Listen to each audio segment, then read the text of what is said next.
बात करने के लिए लॉगिन करें www.astrotak.com। अगर हम आजीविका की बात करते हैं, रोजगार की बात करते हैं, तो 3 तरीके से रोजगार को हम बांट सकते हैं। एक है व्यवसाय, एक है प्रोफेशन यानी वृत्ति, और एक है नौकरी। चूंकि हम बात नौकरी की कर रहे हैं तो सबसे पहले यह समझते हैं कि नौकरी के लिए मुख्य ग्रह या कौन से ग्रह जिम्मेदार होते हैं। किसी की भी कुंडली हो, नौकरी का सबसे महत्वपूर्ण जो ग्रह होता है, जो आपको नौकरी देता है, उसे कहते हैं सैटर्न यानी शनि। इसके बाद सूर्य, बुध और राहु केतु की भूमिका आती है। सबसे पहले जो ग्रह आपको नौकरी देता है, प्राइवेट देता है, सरकारी देता है, वो बात दूसरी है, लेकिन जो ग्रह आपको नौकरी देता है वो शनि होता है। इसके बाद सूर्य, बुध और राहु केतु की भूमिका आती है। कुंडली का जो 6वां खाना है, 6th हाउस है, ये नौकरी का भाव होता है, और 11वां और 12वां भाव भी नौकरी में भूमिका निभाता है। अलग अलग क्षेत्रों के अलग अलग ग्रह होते हैं। आप टेक्नोलॉजी के फील्ड में नौकरी करेंगे, उसके प्लैनेट अलग होंगे। आप टीचिंग की नौकरी करेंगे, उसके प्लैनेट अलग होंगे। यानी जिस तरह की नौकरी का आपका फील्ड होगा, उसी तरह के ग्रह उस नौकरी के क्षेत्र में रहेंगे।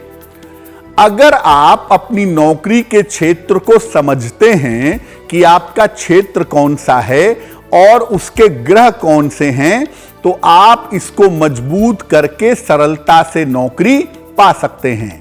2 बातें आपको समझनी होंगी।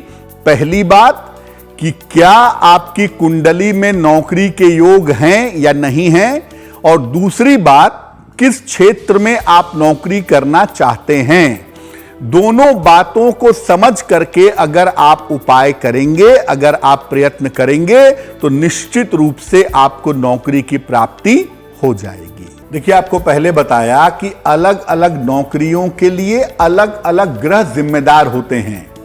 आप किस फील्ड में जाएंगे या जाना चाहते हैं, उससे संबंधित ग्रह को मजबूत करके आपको विशेष फायदा हो सकता है। प्रशासनिक सेवा में जाना चाहते हैं तो क्या करें? प्रशासनिक सेवा के 2 सबसे बड़े ग्रह माने जाते हैं, एक है सूर्य और दूसरा है मंगल। कभी कभी प्रशासनिक नौकरी में चंद्रमा की भूमिका भी हो जाती है, लेकिन ज्यादातर भूमिका सूर्य या मंगल की होती है।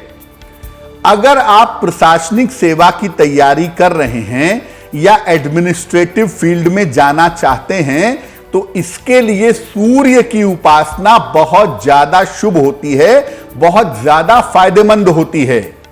कैसे करेंगे? रोज सवेरे सूर्य भगवान को जल अर्पित करिए।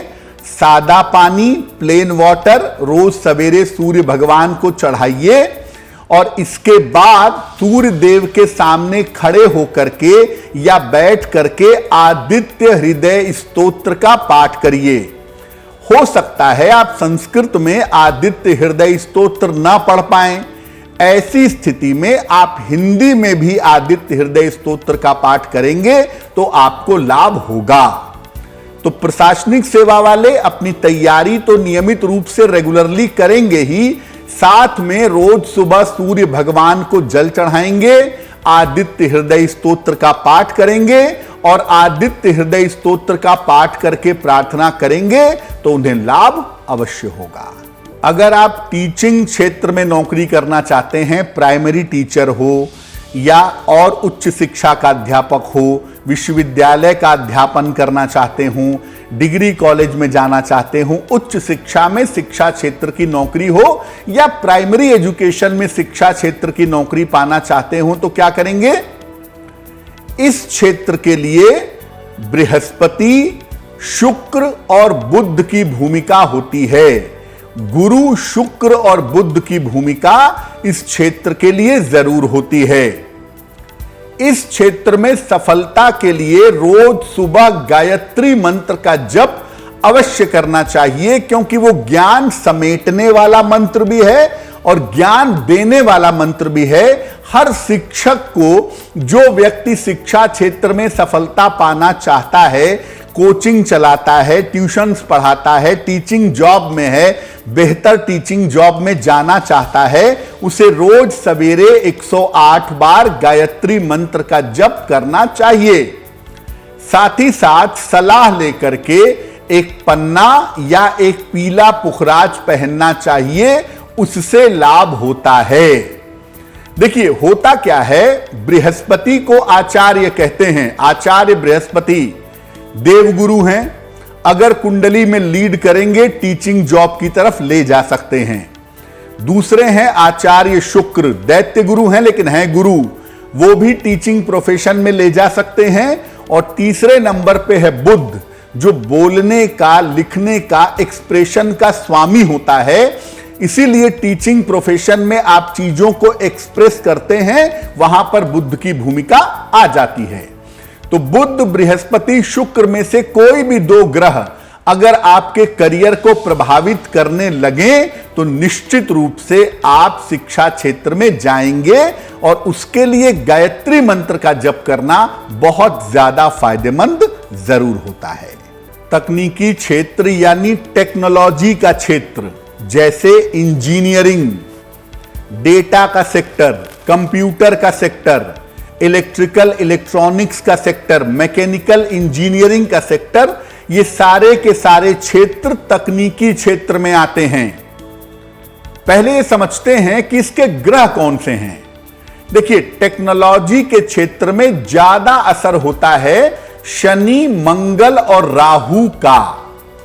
शनि, मंगल और राहु का संबंध आदमी को इंजीनियरिंग में या टेक्नोलॉजी में ले जाता है, चाहे आप आईटीआई कर लें, चाहे आप आईआईटी कर लें। शनि, मंगल, राहु की भूमिका इसमें प्रधान होती है, ज्यादा होती है। इस क्षेत्र में अगर आप नौकरी पाना चाहते हैं तो आप रोज शाम को 108 बार शनि मंत्र का जप करिए। ओम शं शनैश्चराय नमः, ओम शं शनैश्चराय नमः, इस मंत्र का जप करिए। साथ ही साथ शनिवार को पीपल के नीचे सरसों के तेल का एक दीपक जला करके प्रार्थना करिए, लाभ होगा आपको। एक लोहे का छल्ला ले लें, इसे सरसों के तेल में डुबाकर निकाल लें और शनिवार की शाम को राइट हैंड की या लेफ्ट हैंड की मिडिल फिंगर में पहन लें। ऐसा करने से शनि का जो पक्ष है वो जीवन में प्रबल होगा और टेक्नोलॉजी के क्षेत्र में, तकनीकी क्षेत्र में नौकरी पाने में आपको लाभ होगा। अगर आप कंप्यूटर्स के क्षेत्र में हैं, इस पर थोड़ा सा मैं अलग बता दूं, अगर आप कंप्यूटर्स के क्षेत्र में जाना चाहते हैं या कंप्यूटर्स के क्षेत्र में नौकरी पाना चाहते हैं तो शनि की पूजा तो करेंगे ही करेंगे, साथ ही साथ आप स्ट्रीट डॉग्स को, जो सड़क के कुत्ते होते हैं, उनको रोटी, बिस्कुट, ब्रेड आदि भी खिलाइए। रोज खिलाइए, बहुत अच्छा, नहीं तो शनिवार को तो खिलाइए ही। कंप्यूटर फील्ड की नौकरी के लिए इस उपाय को आपको अलग से जोड़ लेना चाहिए, इससे आपको फायदा ज्यादा होगा। आज की दुनिया कारपोरेट वर्ल्ड की दुनिया है और कारपोरेट के क्षेत्र में ज्यादातर लोग नौकरी करते हैं। मैनेजमेंट की नौकरी, मार्केटिंग की नौकरी, बैंकिंग की नौकरी, फाइनेंस की नौकरी, ये सब कारपोरेट क्षेत्र की नौकरियां हैं। कौन से ग्रह होते हैं इसके पीछे? कारपोरेट सेक्टर यानी बिजनेस का एक सेक्टर जिसमें नौकरी हो, इसमें सफलता पाने के लिए बुध की भूमिका महत्वपूर्ण हो जाती है। बुध इसमें बहुत ज्यादा इंपॉर्टेंट हो जाता है। इसके अलावा इसमें बृहस्पति की भूमिका भी होती है। बुध और बृहस्पति दोनों मिलकर के फाइनेंस का सेक्टर डिसाइड कर देते हैं। 80% इसमें बुध होता है और 20% इसमें बृहस्पति होता है। इस क्षेत्र में अगर आप सफलता चाहते हैं तो सलाह लेकर के एक पन्ना या एक पीला पुखराज पहनना चाहिए, उससे लाभ होता है।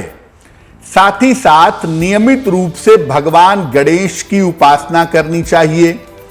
आप कारपोरेट सेक्टर में नौकरी पाना चाहते हैं या कारपोरेट सेक्टर में तरक्की करना चाहते हैं तो भगवान गणेश की पूजा जरूर करिए। कैसे करेंगे?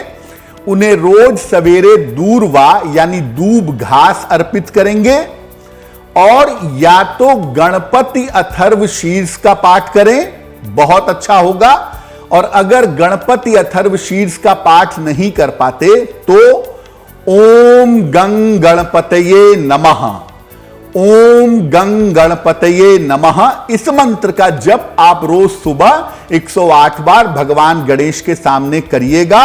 कारपोरेट क्षेत्र की नौकरी पाना, नौकरी करना और नौकरी में सफल होना आपके लिए आसान होगा।